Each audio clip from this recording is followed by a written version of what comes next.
This is Páirc Uí Chaoimh in Cork, the home of Cork GAA. There have been many great games here over the years, Munster finals, inter-county battles, great club finals as well.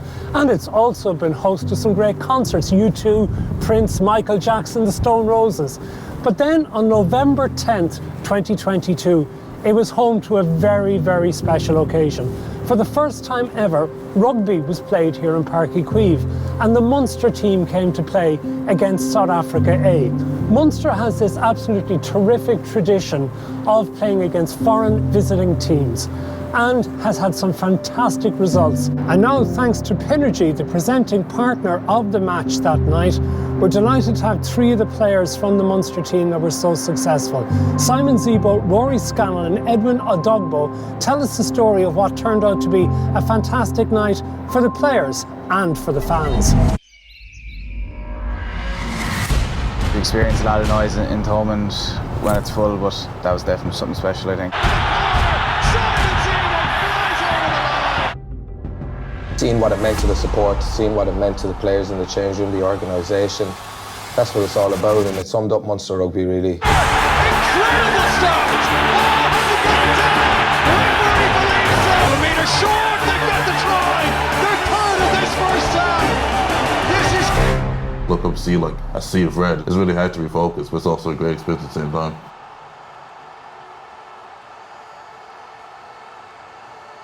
When this game was announced for Munster to play South Africa, was this like your first opportunity to play in Páirc Uí Chaoimh? For rugby, yeah. Had you played in games? I played so many games here, yeah. Did you? Yeah. It was really special.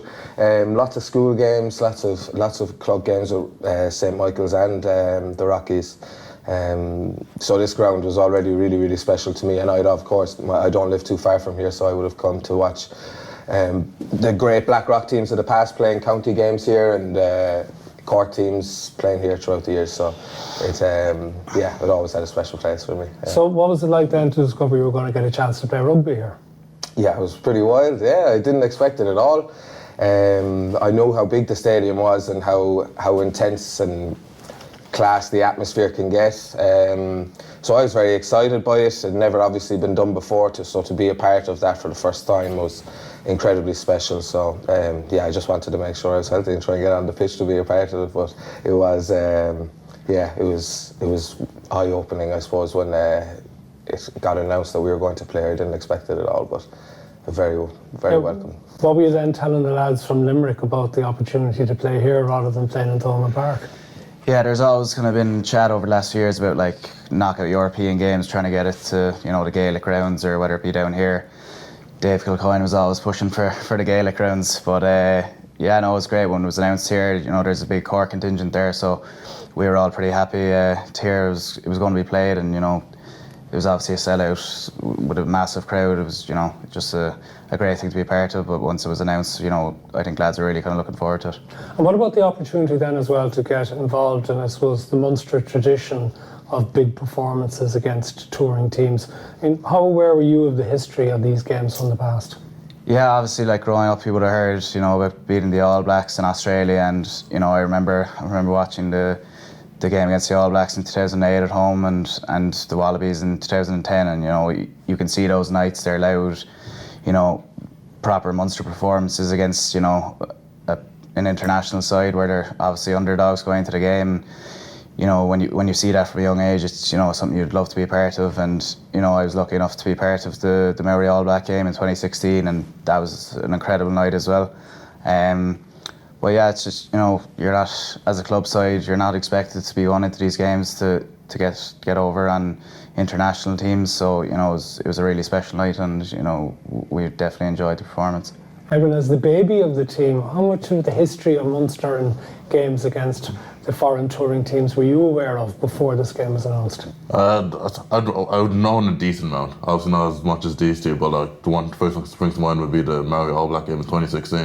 And just watching that at home and seeing the spectacle that was, and kind of like the energy that the lads brought on, and just once this announced, wanted, just looking back at that, wanted to get that feel for it, and try and get that knowledge and get that excitement in myself to go out and perform.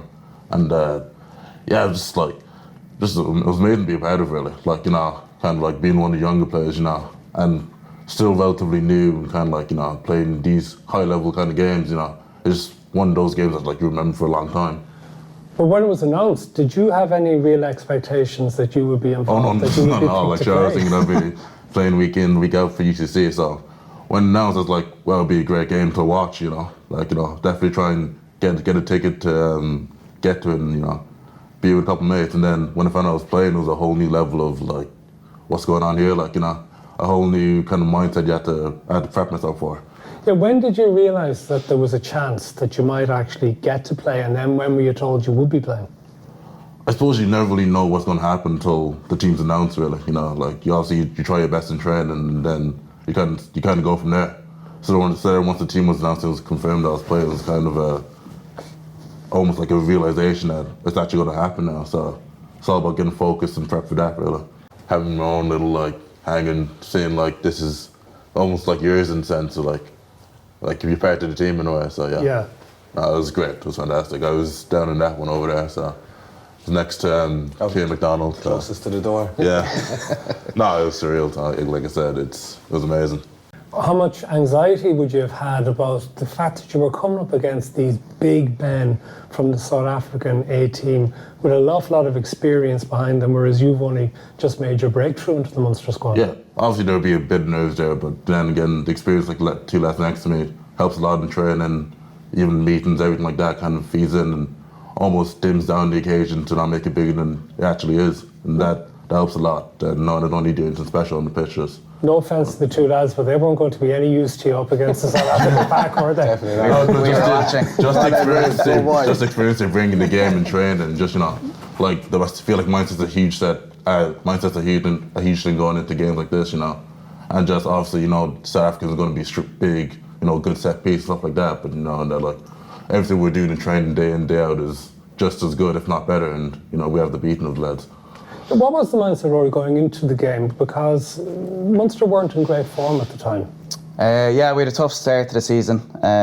You know, a couple of poor performances, you know, over in Cardiff and Dragons, and you know, we went up to the Aviva against Leinster, you know, with quite an experienced team, I suppose you could say. But you know, we weren't expected to win, and you know, lads kind of said, look, let's just go out here and give it everything, and you know, we ran them pretty close that day, and you know, we lost at Ulster at home by a score as well, and it was kind of a bit frustrating because we knew we were getting better, and you know, our attack was getting better and we were going the right direction. So how did you know that things were getting better? Because okay, a lot of teams say that when they're losing games, but you're still losing games. What gave you the confidence that it would actually work? Just looking back at, you know, clips from the start of the season, things we weren't doing in our attack that we were meant to be doing, you could see them coming through in the Leinster and Ulster games. And you know, there was probably a few chances we didn't take that we could have actually ended up winning those games. So, you know, we could definitely see, looking back from the start of the season, that our attack and stuff was getting better, and you know, we were kind of getting to a point where we were frustrated that we weren't getting the wins. So kind of going into that South Africa game, you know, when you come up against an international side, you're not really expected to win as a club side. So, you know, we just kind of concentrated on what we were doing and getting better, and you know, we just said we'd go out and have a crack off these guys because, you know, we have that freedom to play now, and you know, we could see we were getting better, and you know, I think we definitely showed something in that South Africa game, and that kind of kicked us on into that Christmas period to get a few wins. You mentioned it earlier, there was a doubt that you'd be fit to play. You've had a bad run with injuries, so how close was it to you not being able to play? Because you didn't last the whole game either. Yeah, I didn't last the whole game. I got your try and went off. That's the important thing. No, yeah, I've had a few bumps and bruises this season. Yeah, the luck hasn't been on my side, but I think that week I was okay. I don't think I had too many niggles, but it was just in the second half I picked up one, and that's kind of waterfall since then. But I was able to contribute a little bit, and just to be a part of it, to run out there and see, you know, as many supporters. Yeah, what was it like? What is it like for a player to come out onto the pitch and see the whole place absolutely packed and the noise coming, making it maybe different to maybe other days? I think we knew it was different from other days when we were getting the bus from our hotel to here, and we went a pretty strange way. We went through the city when we could have, came across through Blackrock, but went through the city anyway, and people started to recognise that it was our bus. We had a Garda escort, and just cars beeping, people walking in the street. It was drizzly, it was a bit of rain out, and people, flags waving everywhere. We were like, oh wow, this is a bit early for this to be happening. Who decided to take the detour? That sounds like an old deck I don't know, kidney type sort of it was as if they knew. Yeah, it was like they had a scout sent out ahead of us to find out where are all the fans. We drive past them. No, but when we came in here, we were walking across the pitch, and as I said, it was a bit drizzly and wet, but the terraces either side, there were just people standing, just getting their places early and just watching us walk in the rain. We were like, oh, this is going to be a big day, yeah. So a bit drizzly and wet. It was more than that, wasn't it? Oh, Yeah, when I went out to kick a few balls in the warm-up, I'm sure there's a few balls going backwards when I was kicking them with the wind, but yeah, it was, it wasn't the nicest evening weather-wise, but they're the kind of evenings as well that we love playing. When you see the commitment from all the fans, as Zebo said, in the terrace, when it's pouring down, just roaring us on, it makes those nights quite special. And what was it like for you when you actually saw that many people in the ground so fired up for the game? Oh, it was strange. It was a surreal experience, really. It was kind of like you try as much as you can to focus on the game, but like when you hear the noise and like you just look up, say if you're passing the ball, you just look up, see like a sea of red. It's really hard to refocus, but it's also a great experience at the same time. I'd imagine the adrenaline would have carried you a long way through the game as well. But definitely. Like even heading back in the sheds at half time, even trying to focus on the messages being said, and you hear all the noise from outside, just like raring to get back out there and continue the good performance we were having. And then any small turnover, you hear the noise go up again, and then that would carry on again. Had you ever played in a game with that level of pace and physicality previously? No, I'd say that would definitely be up there with one of the hardest games I've played so far. I suppose when you hear of international sides, it's always going to be fast and a physical game, but it was nothing like I've ever experienced before, you had to stick in it from the first minute to the last minute, really. So you mentioned about giving it a lash sort of beforehand. Was that the sort of the pre-match team talk about? What did you sort of say? That it wasn't a game of points at stake, be it either in the Champions Cup or in the URC. So how do you end up sort of motivating yourself properly in a game like that, and who does it? Yeah, like as you said, the history with the touring sides, I think it's a bit different that, you have that element of freedom that as you said, there's no points at stake. So, we were kind of given that freedom going out. As I said earlier, we knew we were getting better and better.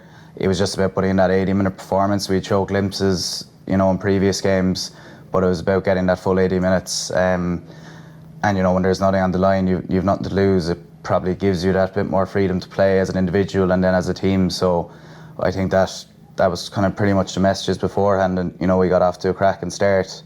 With Shane and Zeb's tries, we found ourselves going in with a lead at half time, and then at half time was pretty much bring more of the same as we saw in the first half, and it wasn't too complex or anything. That probably helped a lot of the lads and the younger lads in particular to relax and be themselves on the pitch as well. You're doing the Thomond Park thing from 1978. There was only 41,400 here. You've added numbers. There was a few on the pitch, I'm sure. 80,000. You've added a bit like there was 80,000 in Thomond Park in 1978. When you won, what was it like when you won? What was the feeling like? Just enjoyment, really, yeah. Yeah, it was crazy. You could the celebrations in the change room after. It wasn't just about winning that game. It was about we said before the game that we wanted to use this as one, a piece of history, but as two, a little bit of a momentum to kickstart our own season and really drive on. And you could tell the joy and the happiness on people's faces from not only just beating an international touring side, but you're like, yeah, everything we're doing in training is coming to the forefront now, and the proof is there. We're able to beat top quality players, top quality opposition when we play well. Yes, we had a lot of help from the support, but it certainly kicked us on and put us in the right direction, and we all felt a little bit of a momentum swing in the group, inside the change room and on the pitch, obviously. So. Yeah, but even before you got into the dressing room, what was it like being able to do a lap of honour after the match? Yeah, it was, as Edwin said, it was a bit surreal, all the fans stayed, you know, for quite a time after the final whistle, and you know, walking around, everyone cheering, and you know, just chatting to the lads either side. Yeah, geez, how incredible was that? You know, it was just, there was a bit of joy there, and as Zebo said, you know, it kick-started us really. It would, like, I know there was nothing to play for in terms of points, but it would have added to the frustration of those previous games had we not won. So, you know, it was just a really special night, and you know, to see all the supporters staying in the rain after cheering us, walking around the pitch was great. As a teenager on the night, what sort of confidence does it give you for the future and ambition for what you might want to do for the remainder of your career? I think there was definitely a lot of confidence to take from that game, especially in the manner we went about and the way we played. I think that was like one of the biggest joys of it. Like, we were very happy to get the win, but just the little micro chats, the little plays we've been doing in training kind of clicked on that night. In previous games, there's been a little bit of chaos, you know, trying to get set and stuff like that. But I feel like that was our first telling moment of, you know, everything's kind of come together, and a lot of ambition and confidence can be taken. I took a lot of confidence and ambition from that, definitely. Yeah, because for yourself personally, to happen something so big happening so early in your career, lots of fellas wait many years for something like that to happen, or it never happens at all. And you got it very early on. Yeah, I'm definitely fortunate to have been in a position to firstly get selected, and then secondly actually get on and try and impact the game as best I could. How does it rank in your career highlights? Yeah, right up there, yeah, for sure. It was incredibly special for me, for everyone really, but for me especially, having such a history here with this stadium and getting to play in front of all my friends and family. It's my first time representing Munster, playing against the touring side, and growing up in Munster, playing for this club, you know how special these games are. So to be able to, you know, add our own little piece of history, be up on a wall somewhere in Thomond Park for a few years to come was incredibly special. Yeah, it meant the world to us. Yeah. Meant it all worthwhile coming back to Munster? Big time, yeah. Well, not just that game, but yeah, it certainly was icing on the cake. Anyway, it was, yeah, one of my favorite memories being on a rugby pitch, I think. Yeah, and not just because of the game, because with the conditions, I didn't have such a huge impact on the game, but to have seen what it meant to the support, seen what it meant to the players in the change room, the organisation. That's what it's all about, and it summed up Munster rugby really. Summed us up because no other club has that, where it's a Thursday night, it's raining, and you have a full 40,000 people come up to a game. People get jealous of that. A lot of clubs are jealous of that, and rightly so. But for us to be a part of it and get to represent these people is incredibly special. So where do you take it from here? Because the season has improved since, but where can it be the foundation for? Yeah, like that game kick-started a lot of our momentum, and you know, we went, you know, into Europe and got out of our group there, and you know, we've creeped up the URC table as well, into 5th, and you know, there's only a few games left, so you know, we're playing teams in and around us in the table as well, so you know, that will have a massive impact come the end of the season. So you know, we've big games coming up now, and you know, we have that momentum, and we're looking forward to those games, and hopefully we'll be in the playoffs come the business end of the season. How were all the South African lads after the match? Did you talk to them? Did they say anything about what they just experienced? They weren't too happy with their tour getting off to a poor start, but you know, as Zebo said, we didn't have too much time to chat. We were too busy embracing the moment. They weren't like, you could tell it hurt them. Like, it was a big game for them as well.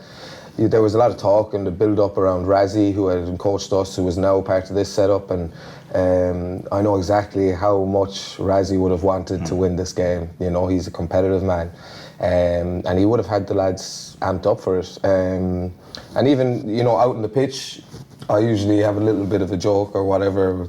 I got hit once or twice pretty hard, and it's like trying to say something back to someone, but they were in the zone, you know. They were sharp, they were honest. But a lot of those guys probably wanted a big performance as well from themselves to push them into that Springbok side for that tour. And you know, after that, I don't think too many of them actually got into that side. So you know, it definitely hurt them. And as Zebo said, Razzie would have been putting a lot on that game for them as well, and he would have wanted to win. So you know, I'd imagine it didn't go as planned for him.